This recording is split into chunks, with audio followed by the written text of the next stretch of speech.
Hai guys, jadi hari ini saya mau ngebahas tentang makan malam itu bikin gendut nggak sih? Dan kenapa ada mitos makan malam sampai makan malam diganti shake atau yang kayak barang MLM gitu ya?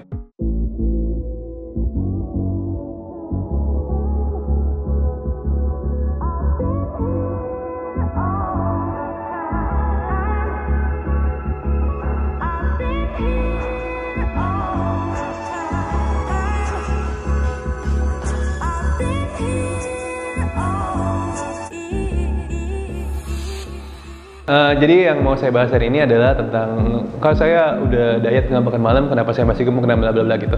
Nah jadi aku mau bahas poin per poin ya. Jadi poin pertama itu kalian harus ingat pola makan itu dilihat dari satu keseharian atau kalori kita keseharian gitu ya. Jadi diet makan malam itu adalah mitos. Kalori kita itu udah keakumulasi dari pagi. Jadi mungkin pagi 500, siang 300. Jadi total malam mungkin udah kurang lebih mendekati limit kalori harian kita. Dan kalau malam kita makan lagi, otomatis kita tambah gemuk gitu.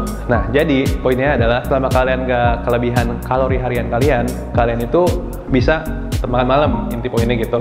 Nah, kayak aku bilang, makan malam itu biasa kalorinya itu udah keakumulasi dari pagi apa yang kita makan dari sarapan gitu. Jadi kalau bisa malam itu ya makannya itu jangan terlalu tinggi kalori. Mungkin pasti ada sumber protein, paling penting ayam, ikan atau sapi gitu ya. Dan karbohidrat simpel aja. Kalian bisa mungkin ubi, nasi, kentang, nasi putih nggak masalah sama kelebihan kayak gitu. Nah, jadi inti poinnya adalah sesuaikan dengan asupan kalori kalian selama masih nggak lebih nggak masalah. Poin pertama. Dan poin kedua adalah detox. Banyak orang bilang kalau saya makan malam saya nggak bisa detox dan segala macam kayak gitu. Nah, di poin yang kedua, biasa saran aku kalau emang kalian mau memperbaiki sistem detox kalian, itu kalau bisa makan itu 3 jam sebelum tidur paling maksimal atau nggak 2 jam. Jadi mau tidur jam 12 ya terakhir jam 9 jam 10 itu udah makan, that's it. Gitu. Dan kalori kalian udah cukup nih dari makro-makronya kayak gitu. Nah, sebenarnya ada alasan kenapa detox itu efektif di malam hari. Kalau misalnya kalian nggak tahu, kita tidur itu kan ibaratnya 7-8 jam, di mana seluruh organ badan kita itu diistirahatkan. Jadi ibaratnya kayak dari ginjal, dari hati dan usus bla bla bla itu kan pencernaan paling penting di sini gitu ya. Nah itu kan di sini itu semua ada dan diistirahatkan. Makanya ketika kita pagi-pagi rata-rata kalau yang masih bagus itu kita pup. Tapi nggak harus pagi juga, which is at least sehari itu at least sehari sekali itu masih normal kayak gitu. Makanya banyak orang bilang nggak usah makan malam terlalu malam nanti detoxnya rusak, which is benar gitu. Cuman sistem detox kita itu efektif banget ketika kita mulai menjaga pola makan dan pola latihan. Kalau ada pola makan pola latihan yang benar, otomatis kita itu sistem detox kita bisa meningkat sendiri karena kita apa yang kita makan. Kalau yang kita makan jorok-jorok mulu, ibarat kinerja mesin kita juga turun. Ibarat badan kamu kayak mobil nih, kamu kasih dia bensin pinggir jalan mulu yang pakai botolan gitu ya, dan otomatis kan performa mobil kamu itu nggak bagus, menurun dibanding kamu isi kayak di Pertamina atau Shell. Badan itu kayak mobil, apa yang kita makan kita jadi apa.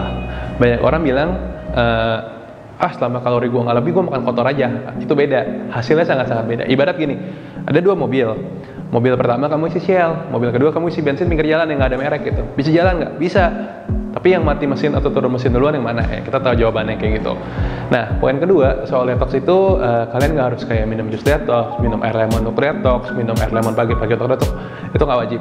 Detox itu terjadi dengan apa yang kita makan, habit kita gimana. Bukan karena kamu minum satu air kasih lemon, minum dan langsung beres. Itu secara logika nggak mungkin ya. Poin ketiga adalah dengan shake gitu atau dengan protein.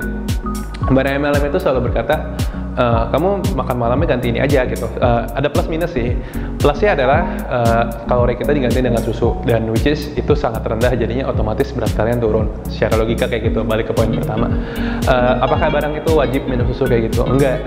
Kamu bisa ganti dengan makanan biasa, dimana dengan shake. Dan poin kedua, apakah shake itu bagus gitu kan? Banyak orang nanya ke saya. Tergantung. Kalian harus lihat isi komposisinya apa. Ada perbedaan antara shake dan whey protein yang biasa kita sering bahas. Kalau whey protein itu adalah isinya protein harian aja, pure protein. Biasa fatnya 0, sugar 0, karbonya 0, dan that's it.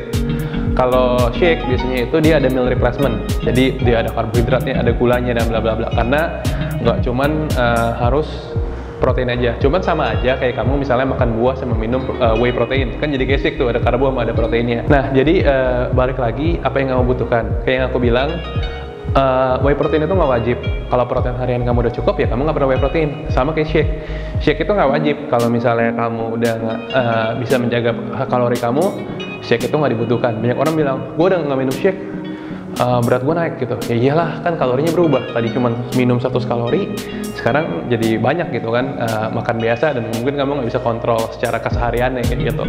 Dan poin terakhir adalah kalau misalnya kamu mau shake atau whey protein, kalau saya suruh pilih yang mana, saran aku go for the whey protein. Karena rata-rata shake itu kan MLM barangnya beda-beda ya, kalian lihat sendiri mereknya apa. Dan kalau kalian balik itu ada tabel nutrisinya. Ada yang sumber protein itu soy protein. Jadi kalau kalian tahu, soy protein itu adalah salah satu bahan baku protein yang paling murah dibanding whey. Whey itu lebih mahal susu ya, dibanding kacang kedelai. Nah, jadi banyak banget itu yang menggunakannya whey, karena dia kan harus modalnya rendah dan dijual harga tinggi supaya bisa bagi komisi-komisi gitu lah, ibarat begini gitu. Nah, jadi antara shake dan whey protein, saran aku mendingan kalian kalau main aman pilih whey protein aja langsung, lebih bagus. Tapi ada juga sih kayak whey protein yang tergantung merek, karena itu aku bilangnya shake. Dan balik lagi ke pilihan, karena aku lebih prefer protein harian itu agak susah dipenuhin sih, karena harus makan daging-dagingan gitu, telur gitu ya. Jadi lebih rekomen kalau misalnya kayak karbo kan dari buah gitu juga udah bisa. So, that's it. Semoga video ini bermanfaat buat kalian dan kalian gak makan mitos soal makan malam lagi. Thank you.